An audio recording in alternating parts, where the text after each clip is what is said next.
Kinhason. At ito na nakita ko. O ayan, meron talaga. Ayan, malumban. Ito yung kinukuha namin dito. Kasi naghahanap kami ng pang-ulam today's video.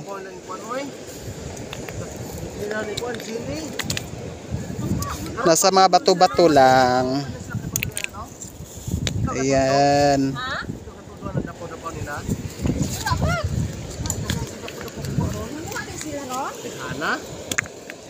Naghanap kami dito ng mga mauulam today. For today's video, ayan. Ito yung nakuha ko. Yung mga sample na mga kinhason dito. Sama ko yung mga kaberks ko dito. Sa paghahanap ng mga kinhason. Oh my God. Ulam na dis. Okay, pangsalangan na ginakoy. Agi-agian na nako ang show. Ako agi pantumban lo ay kay makinhaso ng lata na. Doris Bigornia.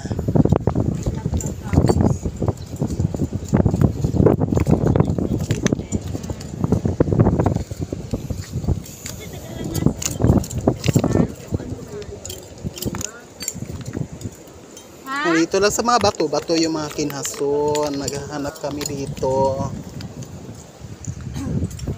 Mahirap hanapin, no? Kapag hindi ka marunong talaga makahanap.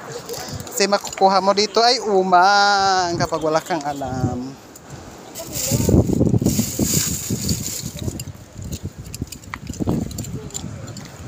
Punta-punta ako dito sa mga bato-batong maliliit, oh. Kasi dito sila magtatago. Panglingi ko na wala na gudlo. Hindi ito mga ngapas lang.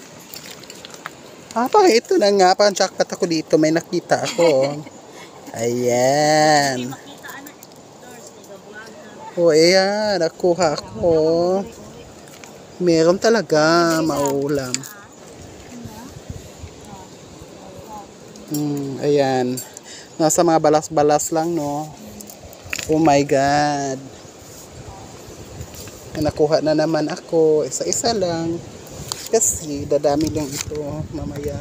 Ito na naman. May nakuha na naman ako. Diba ang galing ko, no? Practice pa lang to, no?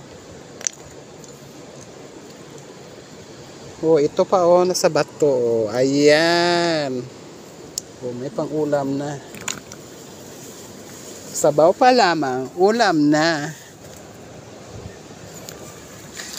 Ito, meron na naman. Ayan, hindi nyo nakikita. Ayan. Ito yung hitsura. Ayan, ang mga hitsura. Ito pa, ayan, nakita nyo yan. Yun. Tuturuan ko paano manghanap ng mga shells. Ito sa tabi ng dagat. Ang dami ko na napulot, ang bilis lang. Kasi ano lang sila, magkatibit-tabi lang sila, no? Magkakapit bahay lang ito. Yung mga kinhason dito, magkakapit bahay lang. Hindi na kailangan pumunta na malayong lugar. Ito pa, nasa balas, kita mo yan, parang wala lang, no? Pero ito na. Ito. Ayan. May laman talaga. Sarap nito.